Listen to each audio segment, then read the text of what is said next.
ちょっと弱点に気づいたというか、いろいろ堀口選手の純粋に見てみると堀口選手は穴がめちゃめちゃ多いんで、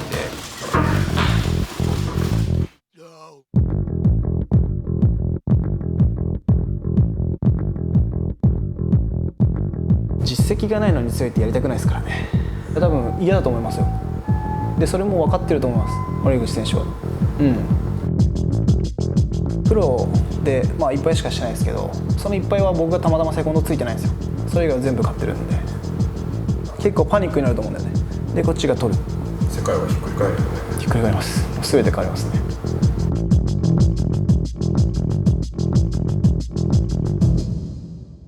速いとか遅いとかそういう問題じゃないですよね。強い人がそこにいるならもうやるだけなんで、絶対。そもそもアウトサイダー出身の俺が大事なメインで堀口選手戦うなんて誰も思ってないじゃないですか。でも想像してないじゃないですか。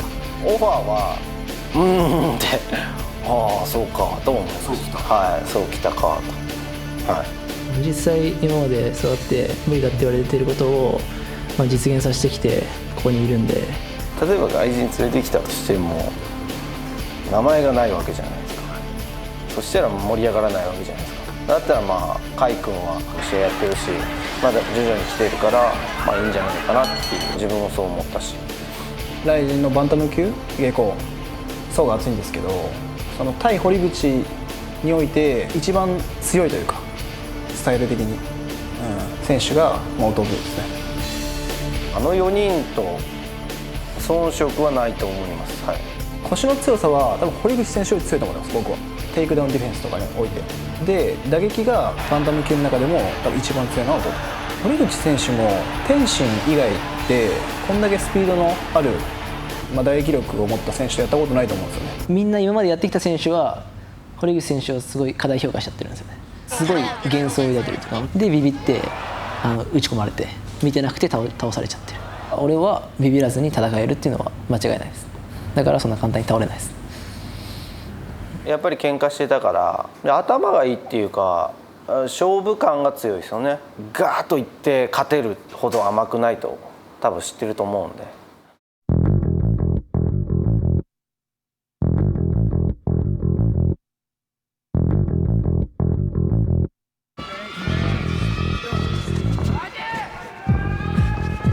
すごい柔らかいですね。堀口選手ってなんか緩急で驚かすというか、相手をこういう時ってもうすごい力抜いてるんですよ。だからすごい体力使ってないんですよね、この時。だからこっちも柔らかくしないとこっちだけ疲れていくんですよ。もう石渡選手は今相手の危機管理能力が反応しちゃってて、もうすごいずっと力入ってるんですよ。やばいやばいって、ずっと力入ってるからすごい疲れていく。そしてバスター倒しながらバウンドが強いから、もしテイクダウン取られたらすぐに立つ。それをしのいだら結構パニックになると思うんだよね。でもまずマウントを取られることはないですね、多分。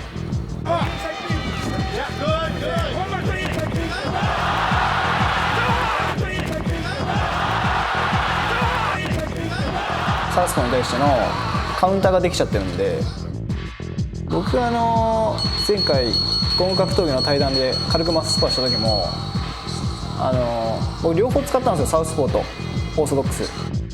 やっぱサウスポーの方が全然得意なんですよね、堀口選手。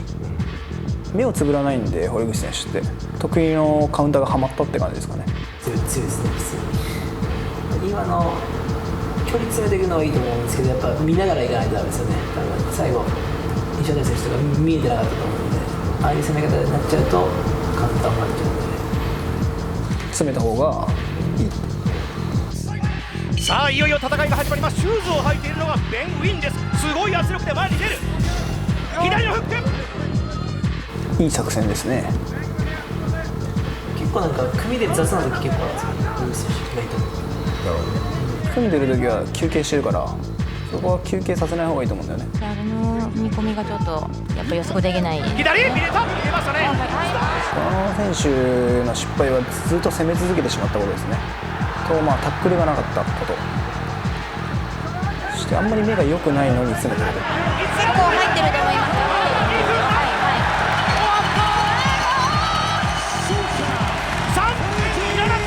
弟の方がまだ目がいいと思うんで、まあ単調だったんですよね。要するにこの人は同じことしかやってないから。僕が一番重要だと思うのは、あのフェイントに対して大きなリアクションしかできないからみんな翻弄されちゃうし、秒単位でもう作戦立てた方がいいと思うんだよね。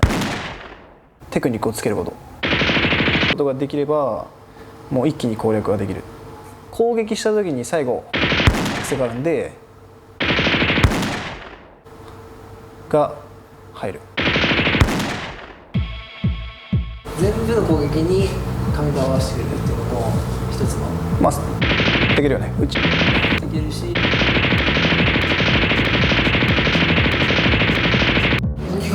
手かもって思っちゃうんですよね。多分苦手ではないです。引っかかんないことって言われてもやっぱ人間どうしても反応しちゃいますからね。だから今があるんですよ、自分の。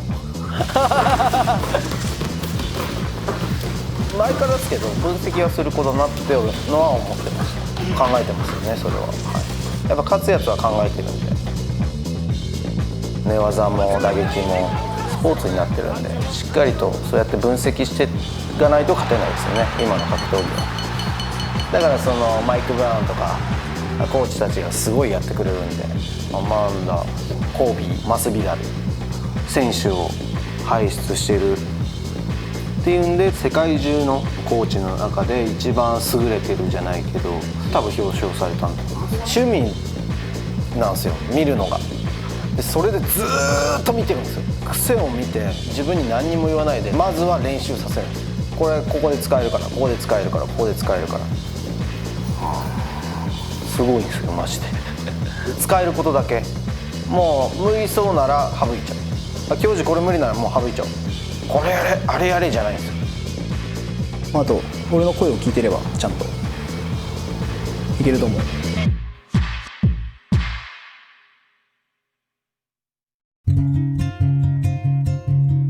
カイにしてもミクロにしても最初来た時はただのなんかやんちゃな子供みたいなただのじゃないでも結構強かったけど、ね、強かったですけども、まあ、不良ってもともとが強いじゃないですか。ミクルはやっぱちょっとこう最初は分かんないですよね。なんかこう心開いてないのかなみたいなね。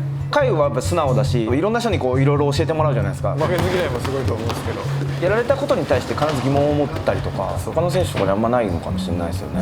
2人でいつも練習して2人すげえ仲いいのかなと思ったら、なんかこう練習の時があんま合わないとか、あ意外にそうなんだと思って、なんかずっと二人三脚で上がってきてるのかな俺もそう思いました。そう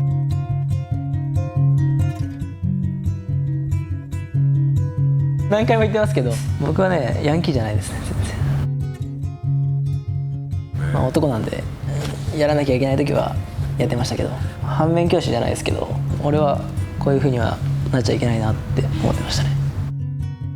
やっぱり育て方を間違ってたのかなとか、間違いけなかったのかなとか。やっぱり親が悲しんでる姿を僕近くで見てたんで、その兄貴のなんかことで。よく鼻血を出してたね、彼が。本当に極道になろうとしてましたね、本当は。言えなかったですね、やっぱ。弟なんで。会話ミクルに対してリスペクトじゃないけど、なんか恐怖感というか、なんかそれはあんなっていうのは思いましたね。本当その通りだと思いますよ。兄貴はやっぱ自分の考えが強くて、まあ、それはいいことも悪いこともそうなんですけど、いい部分ではすごい尊敬できることがたくさんあって、まあ、兄貴の行動力というか、まあ、僕は結構ついてきてる感じですからね、結局。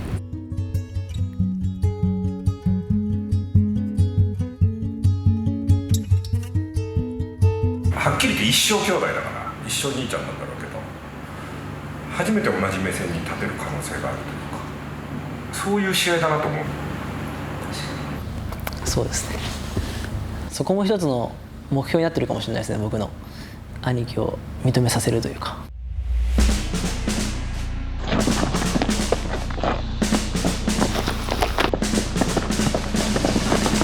認めてくれるかもしれないですね、勝てば。本当の意味で。ひ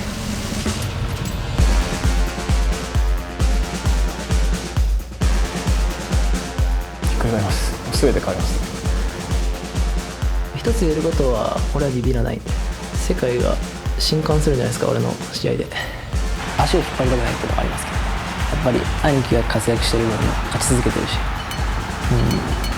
だからこそ絶対負けたくないっていうのもあるし、2人でずっと勝ち続けていきたいっていう思いがあるので。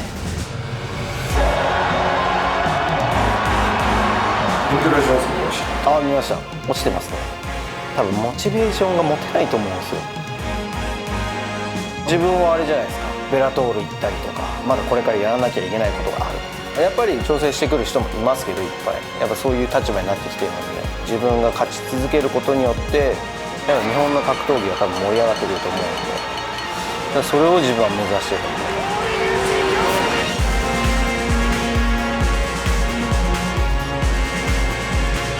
す。頭おかしいし、そこが一番ですよアウストラリアのチャンピオンとして海外とか大晦日とか出て活躍して、ここ愛知から世界のトップファイターになれるように頑張るんで、これからも応援お願いします。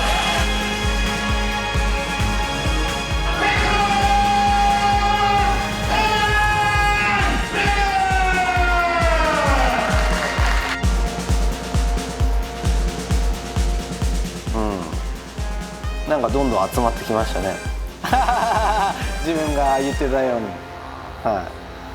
まあいいんじゃないですか。やっぱ盛り上がるから、その方が。バンタム系の4人の試合見てどう思いました？まあ面白いなと思いましたね。面白い試合するなと見てました。なんかだんだん日本も格闘技盛り上がってきたんじゃないかなと。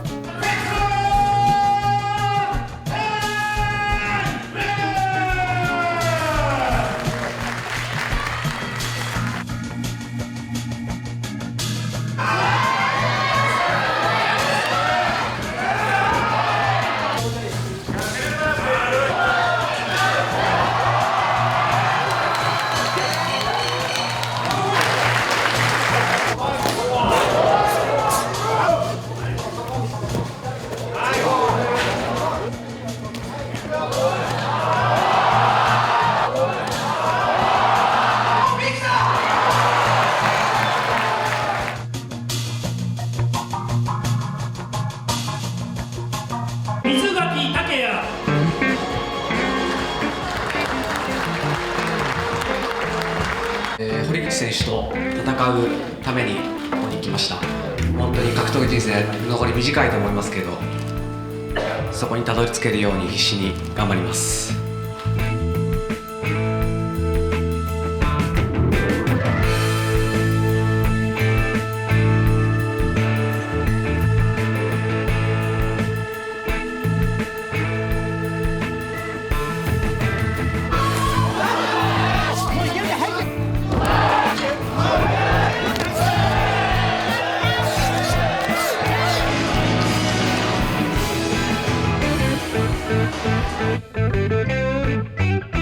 Operar deles, Vicente!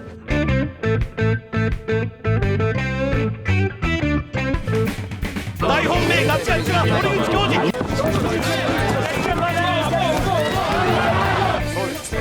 すべては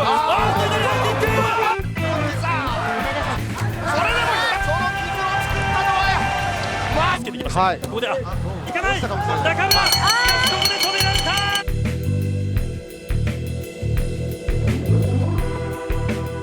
実績的に見ても堀口君にチャレンジするには自分がふさわしいと思ってるんで、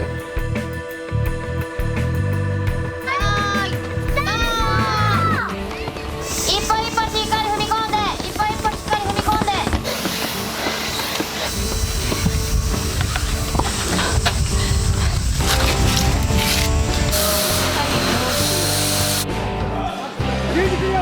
この相手かと思いました。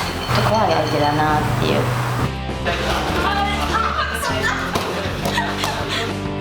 お手本がいつも近くにいるんで、やっぱクレイジーチーム全体のために勝ち続けたい。